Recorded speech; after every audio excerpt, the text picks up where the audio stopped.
وأقول في القرآن ما جاءت به آياته فهو الكريم المنزال. وأقول قال الله جل جلاله والمصطفى الهادي ولا أتأول. وجميع آيات الصفات أمرها حقا كما نقل الطراز الأول. وأرد عهد الرحيم. ثم المردود وموجب الرد إما أن يكون لسقط من إسناد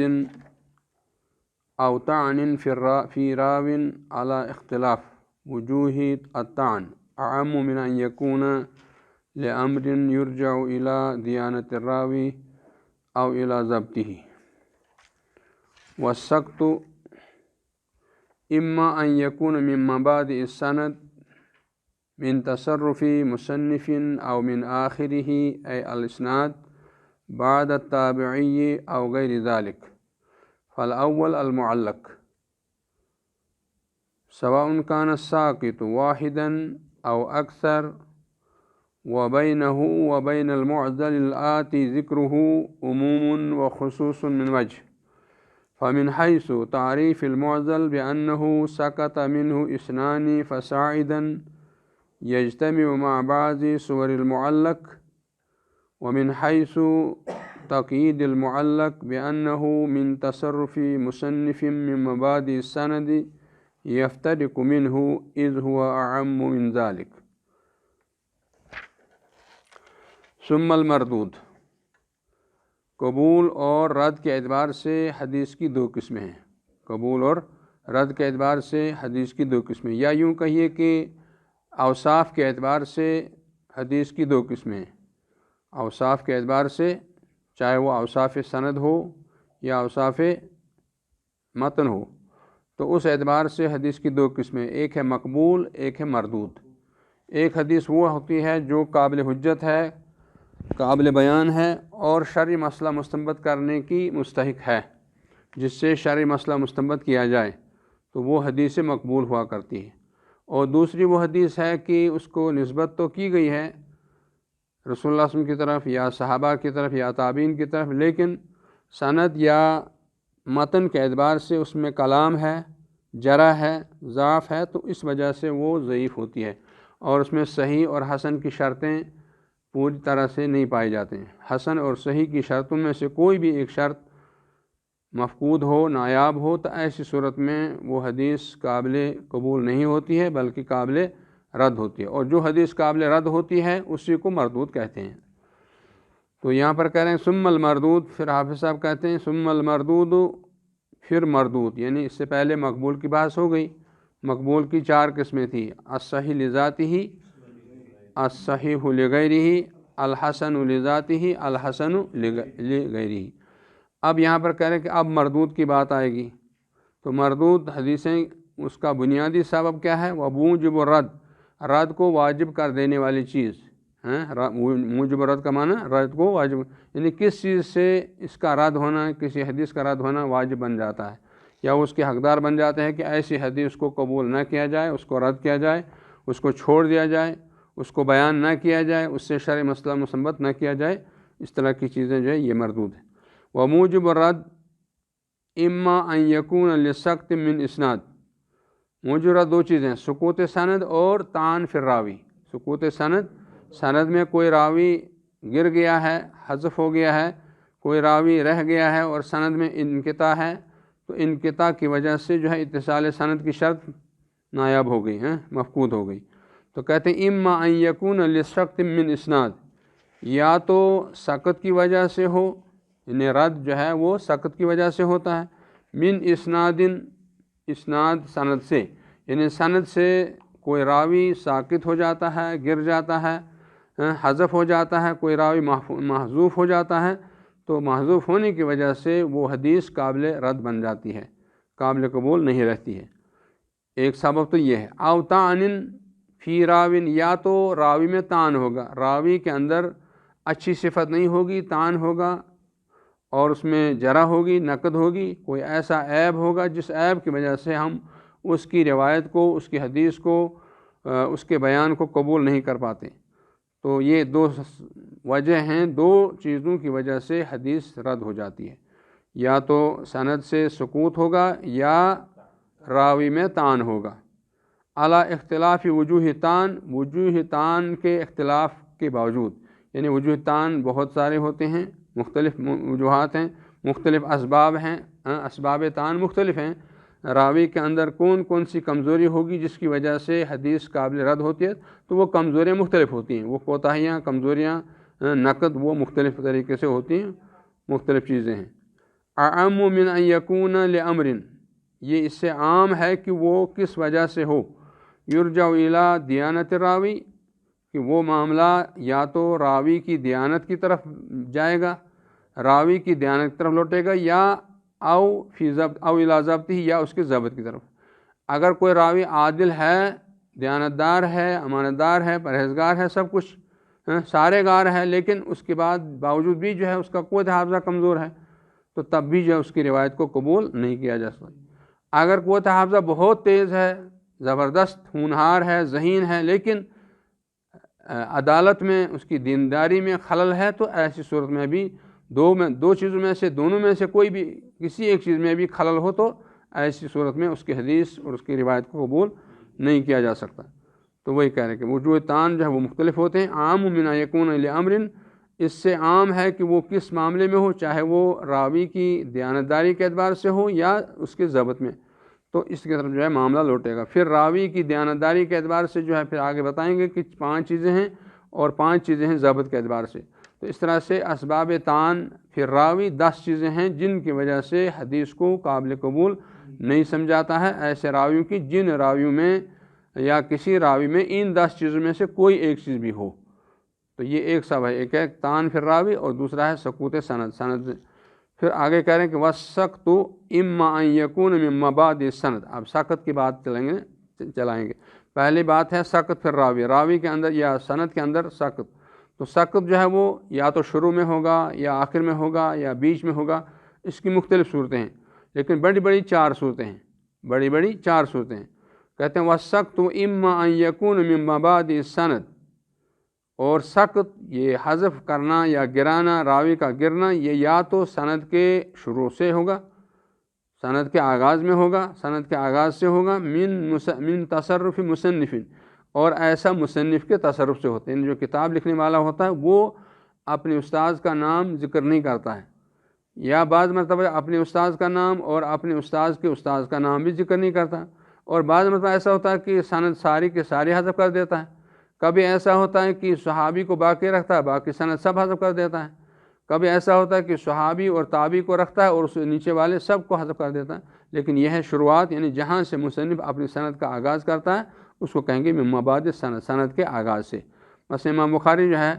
وہ جب کہیں گے اپنے استاد کے بارے میں کریں حدثنا مثلا سلیمان بن حرب، لیکن اس نے سلیمان بن حرب ذکر نہیں کیا، سلیمان بن حرب کا استاد جو ہے وہاں سے اس نے سند شروع کر دی۔ کبھی ایسا ہے کہ نہیں، سلیمان بن حرب اور ان کے استاد اس کو بھی ذکر نہیں کیا، آگے چل کر کے جو ہے وہ ثابت سے شروع کیا، یا ایسا ہے کہ ثابت کو بھی حذف کر دیا اور صحابی رسول جو ہے انس بن مالک اس کو رکھ دیا، اور کبھی ایسا ہے کہ صحابی کو بھی گرا دیتا ہے، صرف حدیث بیان کرتا ہے، جیسے ہے نا کہ امام بخاری کتاب الایمان میں لایا وباب قول نبی صلی اللہ علیہ وسلم بنی الاسلام علی 5، پڑھا ہے نا، تو کتاب الایمان میں جب آپ دیکھیں گے اس میں ہے کتاب الایمان، پھر ہے وقول نبی صلی اللہ علیہ وسلم بنی الاسلام علی 5، تو انہوں نے ساری سند حذفی کر دی، صرف حدیث کا متن لایا۔ تو اس طرح کی تعلیق جو ہے اس کو کہتے ہیں معلق، یعنی شروع سند سے راوی کو حذف کر دینا، چاہے وہ ایک راوی ہو یا 2 راوی ہوں یا سارے کے سارے راوی ہوں سوائے صحابی کے، یا تابعی اور صحابی کو رکھتے ہوں، یا پھر تابعی کو بھی حذف کرتے ہیں، یا پھر صحابی کو بھی حذف کرتے تھے اور نبی کے وہ حدیث بیان کرتے ہیں۔ تو اس طرح سے، لیکن یہ ہوتا ہے مصنف کا تصرف، مصنف کی وجہ سے ایسا ہوتا ہے، مصنف خود یہ ایسا کرتا ہے۔ او من آخری، یا ایسا ہوگا کہ شروع سے نہیں بلکہ آخر میں کوئی راوی حذف ہو گیا، آخر میں کوئی راوی ساکت ہو گیا، گر گیا، وہ آخر والا راوی کون ہے؟ وہ ہے صحابی۔ مثلا تابعی کہتا ہے قال رسول اللہ صلی اللہ علیہ وسلم، تابعی کہتا ہے فعل رسول اللہ صلی اللہ علیہ وسلم، یا تابعی کہتا ہے دخل رسول اللہ، تو کیا تابعی نے رسول اللہ علیہ وسلم کو داخل ہوتے دیکھا ہے، نکلتے دیکھا ہے، آتے دیکھا ہے؟ کھڑا ہوتے دیکھا ہے، نماز پڑھتے دیکھا ہے، یا انہیں ان کے کلام کو سنا ہے کہ وہ کہہ رہا ہے قال رسول اللہ صلی اللہ علیہ وسلم نے ایسا فرمایا، اس کا مطلب ہے کہ تابعی کے بعد جو صحابی ہے، صحابی محذوف ہے، تو ایسے روایت کو کہتے ہیں کہ آخر سند سے صحابی کو گرا دیا، اس لیے اس کو کہتے ہیں مرسل۔ پہلا والا ہو گیا معلق اور دوسرا والا ہو گیا مرسل، یعنی شروع والا معلق اور آخر والا جو ہے وہ مرسل کہلائے گا۔ من تصرف مصنف او من آخری، یا سند کے آخر سے، اے الاسناد یعنی سند کے آخر سے، یعنی صحابی کو گرا دے۔ بعد تابعی، تابعی کے بعد کون آتا ہے؟ جب ہم سند پڑھتے ہیں جاتے ہیں تو پھر اس کے بعد تابعی کے بعد صحابی آتا ہے، تو تابعی کے بعد جو ہے سند حذف ہو جائے۔ او غیر ذالک، یا اس کے علاوہ اور بھی کچھ صورتیں ہیں۔ پھر آگے کہہ رہے ہیں فل اول المعلق، پہلا والا کیا ہے؟ یعنی سند کے شروع سے راوی کو حذف کر دینا، چاہے وہ ایک راوی ہو یا دو راوی ہوں یا تین راوی ہوں، یا تابعی سے پہلے والے سارے کے سارے ہوں اور تابعی اور صحابی رہے، یا پھر تابعی کو بھی حذف کر دے صرف صحابی رہے، یا پھر صحابی کو بھی حذف کر دے اور رسول اللہ کے کلام کو ایسے ہی ذکر کر دے، تو اس کو کہتے ہیں معلق۔ یہ پہلے والی چیز جو ہے معلق ہے۔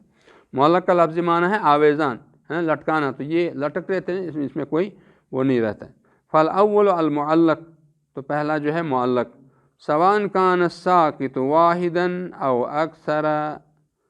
چاہے ساکت یعنی گرنے والا راوی،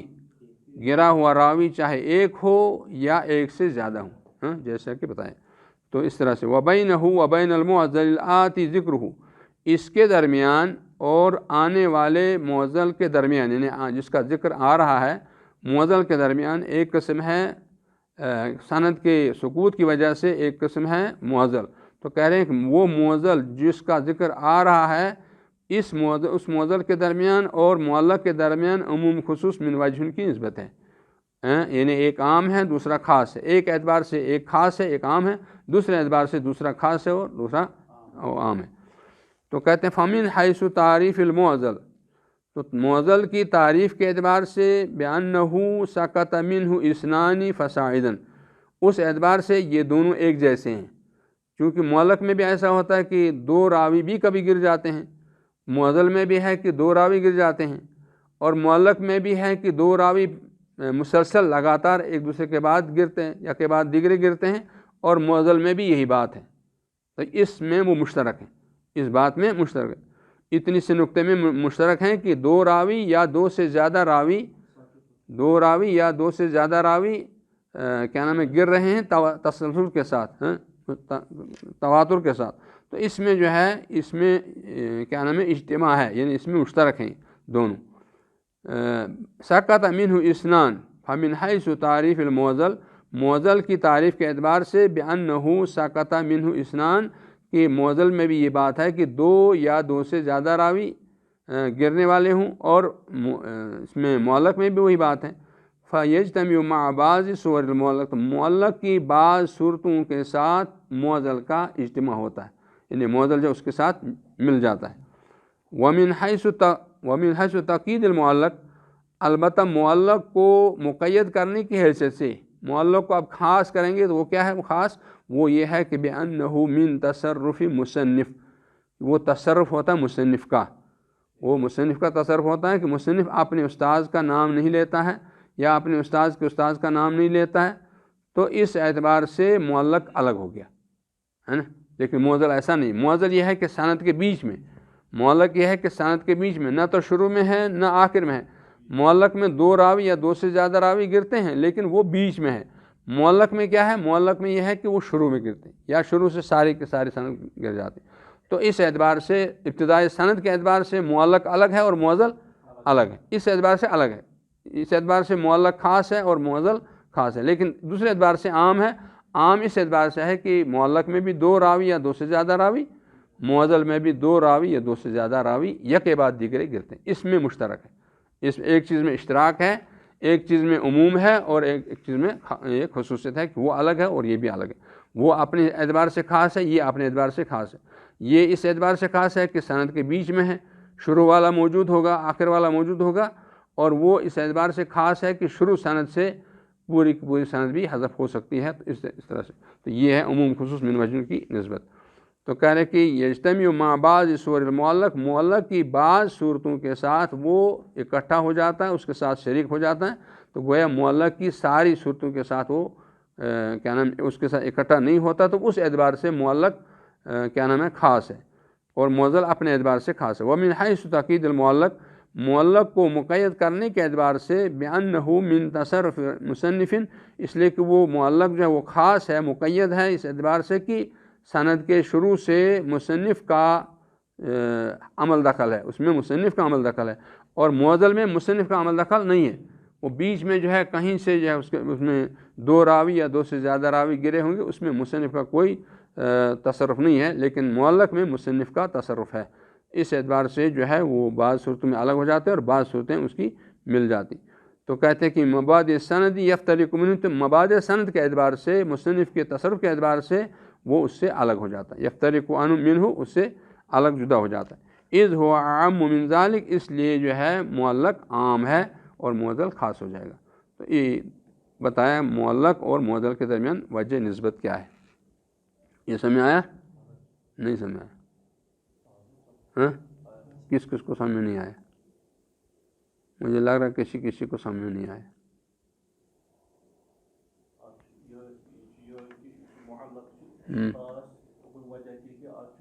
مصنف کا تصرف ہے نا، اس اعتبار سے وہ مقید ہے، وہاں قید لگائی گئی ہے کہ یہ مصنف کا تصرف ہوگا، مصنف ساقط کرے گا، مصنف کسی راوی کو گرا دے گا، چاہے وہ ایک ہو، دو ہوں، تین ہوں، تو شروع کے سند یہ مصنف کا عمل ہے، اور معضل میں جو ہے مصنف کا اس میں کوئی عمل دخل نہیں، اس اعتبار سے الگ الگ ہے۔ لیکن دوسرے اعتبار سے مشترک ہے، وہ یہ کہ معلق میں اور معضل میں ایک چیز مشترک ہے، وہ ہے کہ دو راوی یا دو سے زیادہ راوی، اس میں وہ شریک ہیں برابر۔ معلق میں بھی یہ ہے کہ اس میں ایک بھی ہے، لیکن چونکہ جب دو سے شروع ہو جائے گا، دو یا دو سے زیادہ، اس میں مشترک ہیں۔ معضل میں بھی وہی ہے اور معلق میں بھی وہی ہے۔ ہاں البتہ اب معلق کیسے یہ ہو جائے گا خاص، معلق کی انفرادیت اس اعتبار سے ہے کہ اس میں مصنف کا تصرف ہوتا ہے، اور معضل اس اعتبار سے خاص ہے کہ وہ سند کے بیچ سے ہوتا ہے، شروع سے نہیں ہوتا، آخر سے نہیں ہوتا، وہ بیچ میں ہوتا ہے، اس اعتبار سے جو ہے یہ۔ تو یہ فرق سمجھ آ گیا نا؟ چلیے۔ ومن صور المعلق، ہاں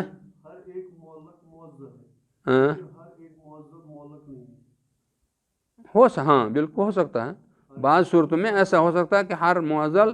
معلق ہو سکتی ہے، لیکن ہر معلق معضل نہیں ہے۔ ہاں نہیں، ہمیشہ نہیں ہو سکتی ہے، اس میں امکان ہوتا ہے، یعنی ہر معلق کو معضل کہہ سکتے ہیں، لیکن ہر معضل کو معلق نہیں کہہ سکتے، اس طرح یہ۔ لیکن یہ نہیں کہ ہر، اس لیے کہ اس میں ہے نا پہلے مصنف کا تصرف ہے، لیکن اس میں ایک راوی کا بھی ہوگا۔ معضل میں شرط ہے کہ دو راوی، معضل میں دو سے کم نہیں، دو سے زیادہ ہونے چاہیے، ہاں یہ چیز۔ ومن صور المعلق ان یحذف جمیع السند، اور معلق کی صورتوں میں سے ایک صورت یہ ہے کہ ساری کی ساری سند کو حذف کر دیا جائے۔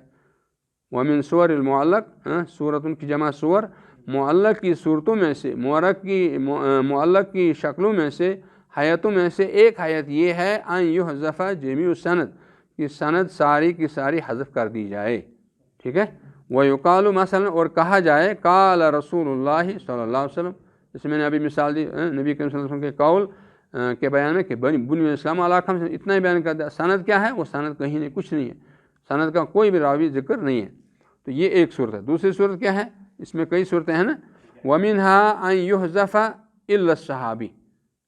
اور اس میں دوسری صورت یہ ہے کہ سند ساری کے ساری حذف کر دی جائے سوائے صحابی کے، صحابی کو برقرار رکھا جائے، عن عمر بن الخطاب رضی اللہ عنہ، اس طرح سے تو باقی جو عمر رضی اللہ عنہ سے نیچے، جو صحابی سے نیچے جتنے بھی راوی ہیں، جتنے بھی روات ہیں، وہ سب حذف کر دی جائیں۔ یہ دوسری صورت ہوگی۔ تیسری صورت ہے الا الصحابی و تابعی مان، ساری کے سارے حذف کر دی جائے، لیکن تابعی اور صحابی کو برقرار رکھا جائے، صحابی تابعی کو برقرار رکھا جائے، یہ بھی ایک صورت ہے۔ اور وَمِنْهَا أَن يُحْذَفَ مَنْ حَدَّثَهُ، اور اس میں ایک صورت یہ بھی ہے کہ وہ اس آدمی کو حذف کر دے، یا اس آدمی کو حذف کیا جائے جس نے اس کو حدیث بیان کی ہے۔ یہ ہو گیا مصنف کا استاد، یعنی مصنف اپنے استاد کا نام نہیں لیتا، اپنے استاد کو حذف کر دیتا ہے، یہ بھی ایک صورت ہے۔ وَيُضِيفُهُ إِلَىٰ مَنْ فَوْقَهُ، اور یہ بھی صورتیں ہیں کہ وہ کبھی اس کے ساتھ اضافہ کر دے شیخ کے شیخ کو بھی اس کے ساتھ کیا نام ہے گرا دے، یا اوپر سے تک جو ہے اور گرا دے۔ تو اس طرح سے جو ہے کئی صورتیں اس کی، ایک صورت ہوگی کہ استاد کو گرا دے، ایک استاد ہوگی شیخ اور شیخ الشیخ کو گرا دے، اور ایک صورت ہوگی کہ صحابی کو گرا دے، ساری کی ساری سند کو گرا دے، ایک صورت یہ ہے کہ صرف صحابی کو باقی رکھے، اور ایک صورت یہ ہے کہ صرف تابعی اور صحابی کو باقی رکھے، باقی سب کو حذف۔ یہ تقریباً 5-6 صورتیں بن جاتی ہیں۔ تو اس طرح سے جو ہے یہ اس کی مختلف صورتیں ہیں۔ فَإِنْ كَانَ مَنْ فَوْقَهُ شَيْخًا لِذَلِكَ الْمُصَنِّفِ، اور اگر وہ شخص جو اس کے شیخ کے اوپر ہے، من فوقہ یعنی وہ اس کے اوپر جو ہے، یعنی اس کے شیخ کے اوپر، شیخًا لذالک، اگر وہ بھی اس کا شیخ ہے، یعنی اپنے استاذ کے استاذ کا جو استاد ہے وہ اگر اس کا بھی استاد ہے تو پھر اس کی کیا صورت بنتی ہے؟ کہتے ہیں لذالک المصنف، وہ شیخ ہے اس مصنف کا بھی، وہ شیخ اس کے شیخ کا بھی شیخ ہے اور پھر بعد میں اس کا بھی استاد بن گیا۔ ایسی صورت میں کیا ہوتا ہے؟ ایسی صورت میں لذالک المصنف، اس مصنف کا شیخ فقط اختلف فیہ، اس میں اختلاف کیا گیا ہے، کیا ہم اس کو معلق نام دیں گے یا نہیں دیں گے، کیونکہ انہوں نے اپنے استاد کو نکال دیا، لیکن جو استاد کا استاد ہے وہ اس کا بھی استاد ہے، تو کیا ایسی صورت میں اس کو معلق نام دیں گے یا نہیں دیں گے؟ تو یہ مسئلہ ہے۔ حل یسمى تعلیقا او لا، کیا اس کو تعلیق نام دیا جائے گا یا نہیں، کیا اس کو تعلیق نام دیا جائے گا یا نہیں، یہ مسئلہ ہے۔ اور ایسا بہت ہوتا ہے، اور اس میں بڑے مزے کی باتیں ہوتی ہیں۔ بعض مرتبہ جو ہے کسی استاد کا شاگرد وہ دوسروں کا استاد ہوتا ہے، لیکن اس کے شاگرد بعد میں آ کر کے استاد کے پاس جا کر پڑھتے ہیں تو وہ بھی ان کا استاد ہو جاتا ہے، پھر وہ سب کا استاد، وہ اپنے تلاميذ تو ان کے تھے ہی، اب تلاميذ کے تلاميذ کا بھی وہ استاد بن گیا، وہ بھی اس کے اب تلاميذ ہو گئے۔ تو اس صورت میں جو ہے یہ مسئلہ بن جاتا ہے کہ کیا اس کو ہم تعلیق کہیں گے یا تعلیق نہیں کہیں گے۔ والصحیح فی ھذا التفصیل، صحیح اور راجح قول اس میں ہے تفصیل والا، یعنی اب اس میں دیکھیں گے نا کہ اس کی کیا صورت ہے، ممکن ہے وہ ان کا شیخ تو ہے لیکن کیا یہ حدیث ان سے سنی ہے، تو اس طرح کے جو ہے تفصیل میں جائیں گے۔ فَإِنْ عُرِفَ بِالنَّص، اگر نص کے ذریعے سے وضاحت ہو گئی ہے، صراحت کے ذریعے سے یہ جان لیا گیا، اول استقراء، یا گہرے مطالعے کے ساتھ گہری تحقیق کے بعد یہ ثابت ہو گیا، جان لیا گیا ان فاعل ذلک مدلس، ایسا کرنے والا جو حذف راوی کر دیتا ہے، تعلیق بنا دیتا ہے، اگر وہ راوی مدلس ہے، تدلیس کرنے والا ہے، قضی بہ، تو اسی کے مطابق فیصلہ کیا جائے گا، اسی کے مطابق پھر فیصلہ کیا جائے گا، ورنہ وَإِلَّا، اور اگر وہ ثقہ ہوگا تو اس کے بارے میں پھر کہہ رہے کہ وَإِلَّا فتعلیق، تو ایسی صورت میں پھر تعلیق ہوگی، اس لیے کہ اگر اس نے اس حدیث کو آپ نے اس استاد سے سنا ہے جو اس کا استاد کا بھی استاد ہے،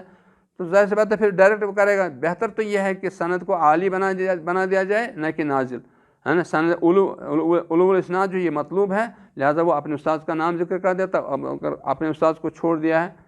تو اس صورت میں جو ہے کوئی حرج نہیں، لیکن اب اس میں ہے کہ چونکہ وہ مدلس نہیں ہے لیکن وہ ایسا کر رہا ہے، تو پھر اس میں جو ہے تفصیل یہ ہے کہ اگر اس نے اس حدیث کو اس سے نہیں سنا ہے تو پھر ایسی صورت میں کہا جائے گا کہ یہ تعلیق ہے، اس لیے کہ یہ حدیث آپ نے استاد کے استاد سے نہیں سنا، بلکہ یہ آپ نے اپنے استاد سے، جو پہلا والا استاد ہے اسی سے سنا ہے اور اسی کو گرا دیا ہے، تو اس کا معنی یہ ہوگا کہ وہ تعلیق ہے۔ آیا سمجھ؟ اس میں تھوڑا سا ہے نا، کبھی کبھی تھوڑا خلط ہو جاتا ہے اس میں تھوڑا سا، اس لیے محدثین کہا کرتے ہیں نا، کلاس میں جب کوئی انسان رہے گا تو وہ کیسا رہے گا؟ ان یکون یقظاً غیر مغفل، وہ بیدار رہے، ہوشیار رہے، کہیں دائیں بائیں بات نہ چلی جائے، اور وہ غیر مغفل ہو، یہ نہ ہو کہ اس کو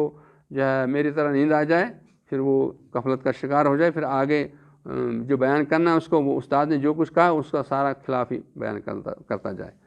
اس لیے یہ ضروری ہے۔ باقی لوگوں کو پریشانی، فقہا کو یہ پریشانی نہیں ہے نا، مفسرین کو یہ کوئی پریشانی نہیں، ادبا کو، اصولیوں کو اور مورخین کو کوئی پریشانی، یہ پریشانی ان کو ہے، یہ محدثین کو ہے، وہ اس میں پریشان رہتے ہیں کہ کہیں ایسا نہ ہو کہ ندر ٹھل آ جائے اور سارا ہی درد ہو جائے۔ تو کہتے ہیں کہ اب یہ فتعلیق ہے تو تعلیق ہوگی۔ وَإِنَّمَا ذُكِرَ التَّعْلِيقُ فِي قِسْمِ الْمَرْدُودِ، اور تعلیق کو ذکر کیا گیا ہے فی قسم المردود، مردود کی قسم میں، مردود کی قسم میں تعلیق کو کیوں ذکر کیا گیا؟ تو اس کی وجہ یہ ہے کہ للجہل بحال المحذوف، محذوف کے حال سے واقفیت نہ ہونے کی وجہ سے۔ محذوف کا حال کیا ہے؟ اب محذوف اس نے تو کر دیا ہے، لیکن وہ محذوف کون ہے ہمیں نہیں معلوم۔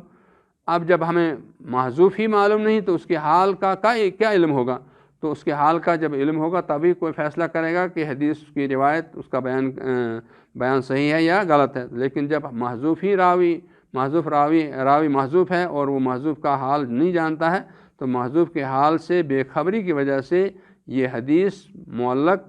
معلق مردود کی اقسام میں سے ہو جاتی ہے۔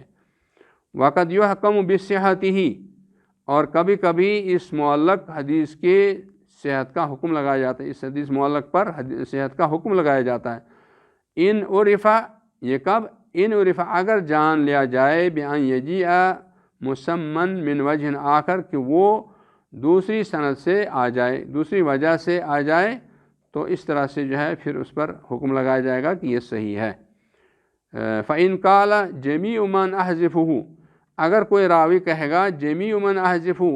ان تمام لوگوں کو جن کو میں حذف کرتا ہوں یا جن کو میں نے حذف کیا ہے، ثقاتن،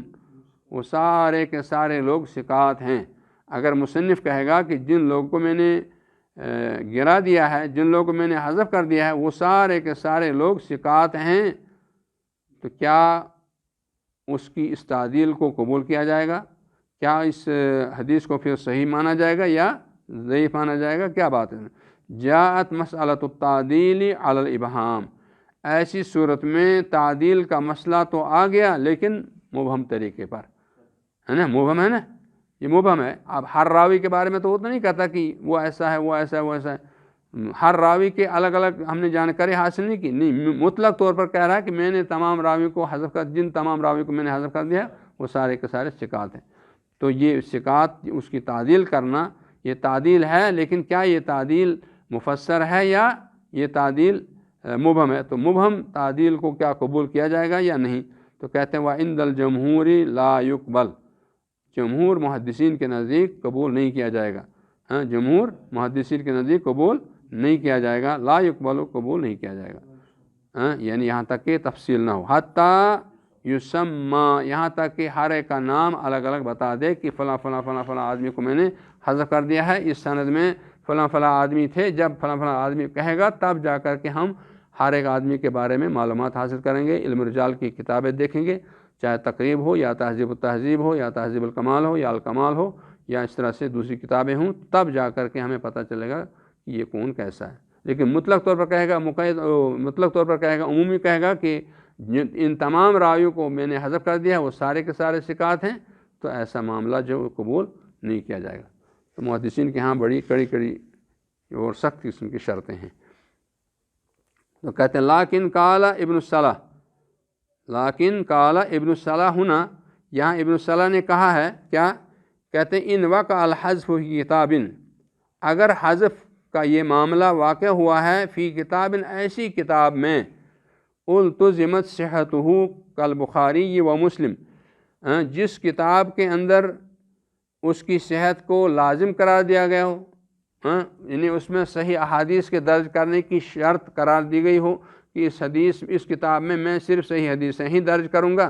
تو ایسی کتاب کے بارے میں اگر ہو تو اس وقت جو ہے ان کے کہنے کا مطلب ہے کہ اس کو قبول کیا جائے گا، ہے نا؟ یعنی اس کے بارے میں تھوڑا آگے تفصیل ہے، تو یہ بتایا حافظ ابن صلاح، یعنی ذکر کر دیا، تو انہیں فوراً جو ہے یہ سمجھا کہ اب یہاں پر مسئلہ آ جائے گا، ایسی کتابوں کا صحیحین کا مسئلہ آ جائے گا، لہذا صحیحین کا مسئلہ بھی حل کر دیا جائے ادھر ہی، تاکہ لوگ جو ہے متنبہ رہیں۔ کہتے ہیں ان وقع الحذف فی کتاب، اگر ایسی کتاب میں حذف کا جو ہے ہو جائے، ایسی کتاب میں حذف واقع ہو جائے، ایسی کتاب میں حذف کا معاملہ ہو جائے، تو پھر وہ کون سی کتاب میں؟ التزمت صحتہ، جس کے اندر صحیح احادیث کے جمع کرنے کی شرط رکھی گئی ہو، اس کو لازمی قرار دیا گیا ہو کہ اس میں صرف صحیح حدیثوں کو جمع کروں گا، کل بخاری مسلم، جیسے بخاری اور مسلم، فما اتا فیہ بالجزم، پس جو اس میں آ جائے جزم کے سیغے سے، ایک ہے جزم کا سیغہ اور ایک ہے سیغہ تمریض۔ جزم کا سیغہ معنی ہوتا ہے قواعد صرف کے اعتبار سے کیا ہے، وہ معروف کا سیغہ ہے، اور سیغہ تمریض کہتے ہیں مجہول کے سیغے کو، مجہول کے سیغے کو سیغہ تمریض سے جو ہے تعبیر کیا جاتا ہے۔ فما عطافی بالجزم، اگر صیغہ جزم کے ساتھ آ جائے، اگر کوئی حدیث معلق ہے اور وہ صیغہ جزم کے ساتھ آ جائے، یعنی معروف صیغے کے ساتھ آ جائے، فعل معروف کے ذریعے سے آ جائے، دل علی انہ ثبت اسنادہ عندہ، وہ اس بات پر دلیل ہے کہ اس کی سند ان کے نزدیک ثابت ہے، اس کی سند ان کے نزدیک ثابت ہے اور صحیح ہے، لہذا ایسی حدیث جو ہے وہ قابل قبول ہوگی، وہ صحیح ہوگی۔ کون سی حدیث؟ جس میں جزم کے ساتھ قال آئے گا، روا آئے گا، حق آئے گا، ذکر آئے گا، یذکر آئے گا، یقول آئے گا، اس طرح کی بات اگر ہوگی، قال فلان آئے گا، تو اس طرح کی صیغہ معروف کے ساتھ جب فعل آ جائے گا تو ایسی صورت میں وہ ساری کی ساری تعلیقات قابل قبول ہیں، وہ ساری کی ساری صحیح ہیں۔ یہ اہل علم نے تحقیق کر کے رکھ دی ہے، ہمیں صرف اب چبانا بھی نہیں ہے، صرف نیچے اتارنا ہے۔ ہاں علوم الحدیث میں کتاب ہے نا، علوم الحدیث مقدمہ الصلاۃ۔ وَإِنَّمَا حُذِفَ لِغَرَضٍ مِّنَ الْأَغْرَاضِ، اور انہیں جو یہ حذف کیا ہے، ان روات کو جو انہیں حذف کیا ہے، حدیث کو تعلیقاً ذکر کیا ہے، اس میں مختلف اغراض ہو سکتے ہیں، مختلف اغراض ہو سکتے ہیں، تو اس طرح کی چیزیں جو بعض لوگوں نے ذکر کی ہیں۔ مختلف اغراض میں یہ ہوتا ہے کہ کبھی فائدے کے طور پر وہ ذکر کرتے ہیں اور اس کو سند سے ذکر نہیں کرتے ہیں، تو اس میں فائدہ ہوتا ہے، یا یہ ہے کہ وہ کتاب کے حجم کو، یہ زیادہ بڑی لمبی کتاب ہو جائے گی، اس کا حجم زیادہ ہو جائے گا، اور اس میں جو ہے سند ذکر کرنے کی اتنی زیادہ ضرورت بھی نہیں ہے، لہذا اس طرح کے مختلف اغراض ہو سکتے ہیں۔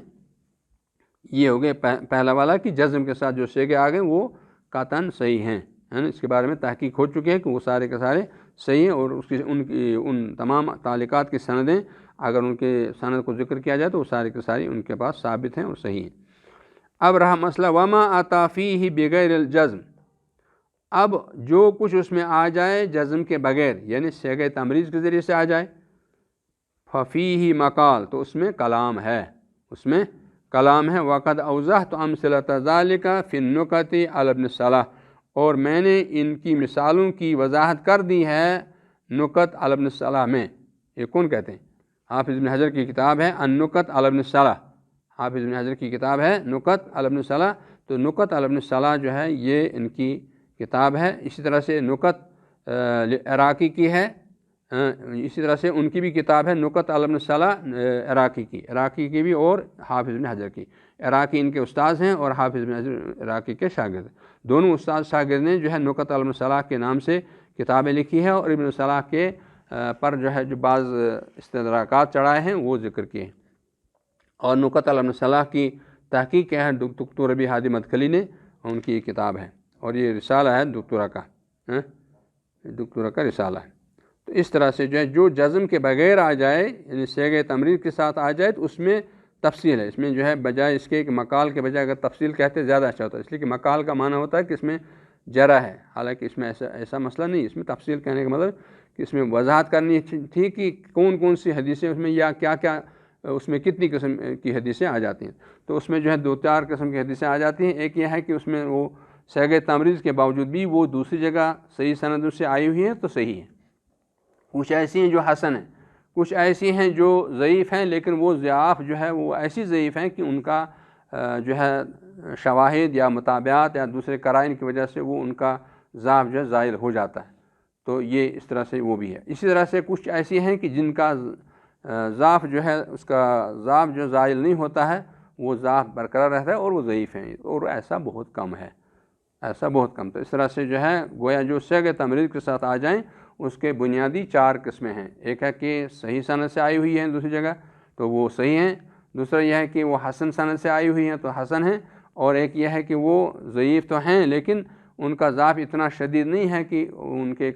شواہد اور قرائن یا مطابعات کی وجہ سے ان کا ضعف جو زائل ہو جاتا ہے تو وہ حسن لغیری جیسی ہو جاتی ہے، اور اس طرح سے کچھ ایسی ہیں کہ جو ضعیف ہی رہتی ہیں لہذا لیکن وہ بہت کم ہیں۔ اب ظاہر سی بات ہے جزم والی تو ساری کی ساری ہو گئی صحیح،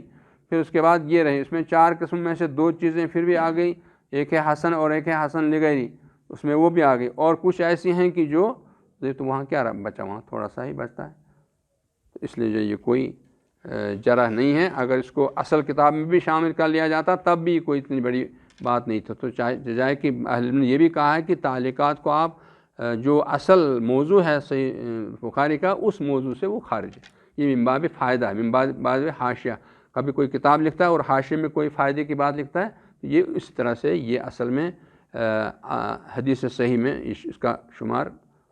صحیح نہیں ہے۔ یعنی الجامع صحیح میں ہم کہیں گے کہ اس میں تعلیقات بھی ہیں تو یہ کتاب کیسے صحیح ہوگی، تو وہ اس کو صحیح میں شمار نہیں کرتے ہیں، وہ اس کو صحیح سے بطور فائدے کے یا بطور حاشیے کے ذکر کرتے ہیں۔